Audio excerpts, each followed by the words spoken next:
Good evening and welcome to the concert band concert tonight. This is the inaugural performance in our brand new theater here.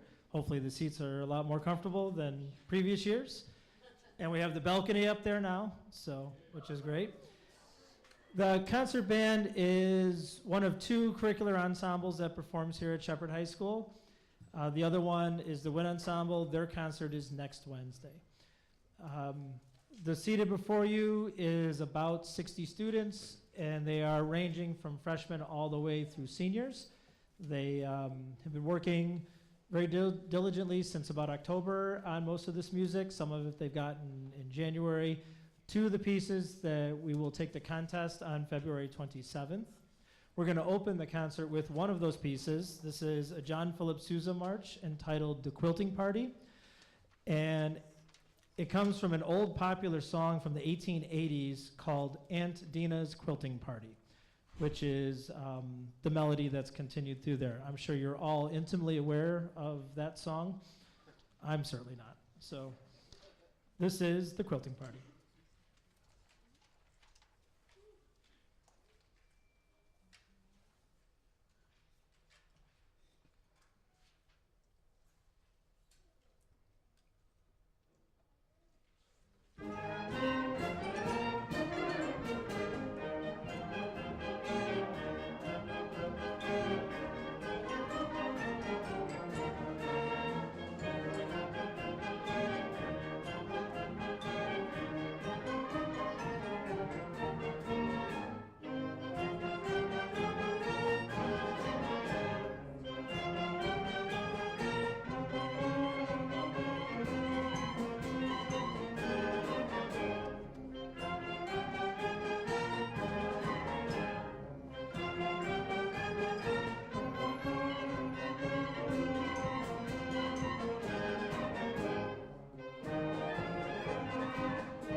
Thank you. We continue the concert with a more modern piece. This was written about 6 years ago. This is entitled Critical Mass, which is the scientific term that refers to the smallest amount of fissile material needed to sustain a nuclear reaction.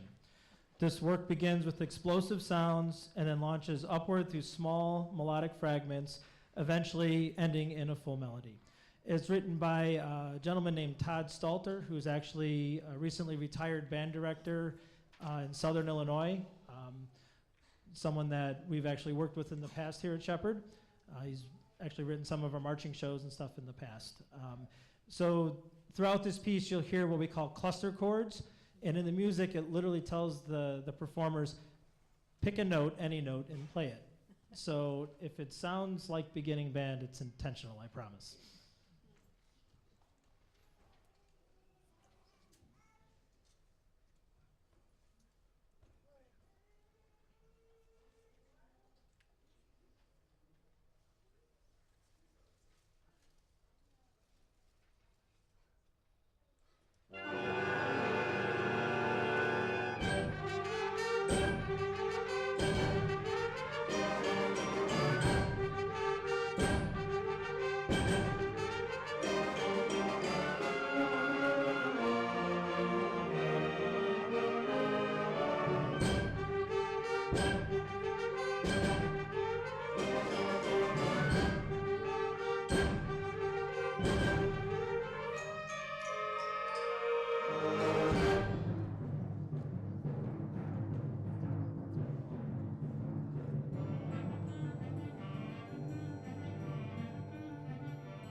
Our next selection for you is the other piece that we're going to take to contest. Is entitled Overture for Winds. It appears on the top 200 list for all wind band music. It's about number 85 on that list. It was composed in 1959, right when this idea of concert band first started to come about.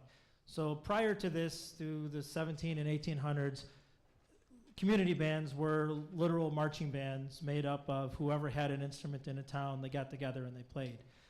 In the 1950s, a gentleman by the name of Frederick Fennell created the wind ensemble, or the concert band, as we are seated today, and that has become the standard worldwide for band literature. So one of the early writers for that was Charles Carter, and one of the first works he did that really took off and stood the test of time is this piece here.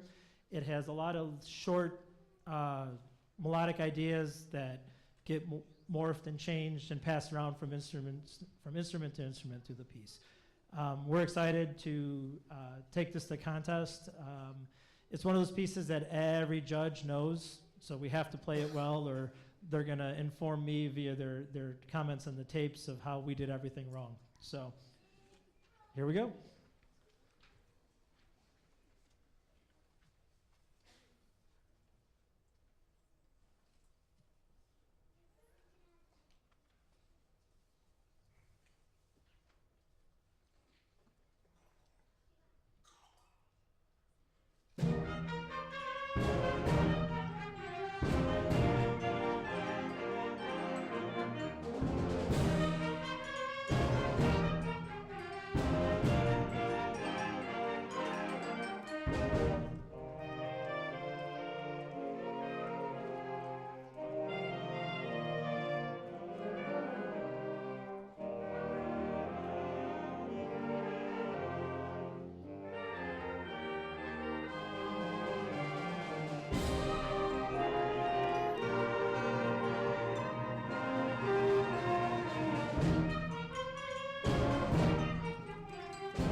So January 6th of this year marked the opening, the 50th anniversary opening of Shepherd High School as we know it today. Now, it is not the same building that it was 50 years ago. For those of you that are alumni of here, if you were here when I was here, there was no science wing, there was no cafeteria, there was no field house. This space was different. And starting officially in August, the school's going to be celebrating the 50th anniversary through various events throughout the course of the year. We're starting a little bit early on the music side and starting to introduce pieces of music that revolve around either Alan Shepard or space or something of that effect. Our co-op concert that'll be April 15th with all of the junior highs, that entire program is all music that's themed around space. One of those pieces is we're going to play for you and kind of premiered for you early. It's called Footprints on the Moon by Michael Story. It kind of outlines his envisionment of what was the initial flight into space on the Mercury 7, or the Mercury program, Freedom 7 rocket, and then later through the Apollo program. And it's kind of big and bombastic, and then it slows down into a chorale. And you hear 3 chimes that were for the tragic loss of Virgil Grissom, Edward White, and Roger Caffey, who were killed in a fire accident in the Apollo program. I wasn't alive for it. I'm sure some of you out there may have been alive for that part. It was after that the Apollo program put explosive bolts on the doors of the capsules so they could escape if need be. So an unfortunate event brought back a lot of technological innovation with that. So this is Michael Story's Footprints on the Moon.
Thank you. Sixth period, come on. A couple people that we'd like to thank this evening. One is Mr. Renell Winokur, who is the activities director. He's my supervising administrator. He's been more than supportive over the past 2 years, trying to help change certain things about the program and acquire more funding for us. He never says no, and then magically money appears. So I'm not sure where he's getting it from, but we're all happy for that. The second person I'd like to thank tonight is Colin Bocoy, who is our new technical director. He's back there in the booth. He has everything, yes. He's a new addition. He's actually in charge of all 3 theatrical spaces across the district. This next piece has direct involvement from Colin. We have this fancy, nearly $10 million renovation of the theater, and we're going to kind of show off some of the things it can do now with this next piece. That being said, if you have photosensitivity issues, when we get to a certain part of the show, you might want to cover your eyes. It'll be obvious. This next piece is by Daniel Bukovich, who is a minimalist composer. So he doesn't write music in traditional ways. Everything is very linear, repeated patterns, and when you layer everything on it, you get harmony and melody and all the things. This piece is entitled Electricity, and the idea is it follows the sounds and paths and looks of electricity.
Thank you for attending tonight's concert. Next Wednesday is the Symphonic Wind Ensemble concert. Their program is very different. It's what we call a Masterworks concert, so it'll be, it's 9 different selections that they've been preparing since August. We had a recording session in here yesterday where we went 2.5 hours for a bid for Superstate, which we'll talk about later. Other events that are happening, March 7th is the Jazz Band Dinner Dance. We'll have each of our jazz bands will be doing 2 sets of music during that. It's $20 a ticket. Doors open at 4:30. There is on our Facebook page and elsewhere in the social media world, there are links to for tickets and whatnot. It is a full catered meal. There's going to be like 34 different raffle baskets, split the pot, all the fun things. It's a good fundraiser for us, and it's a great experience for the students to showcase the jazz program here. Thank you for attending tonight, and we wish you the best. Thank you.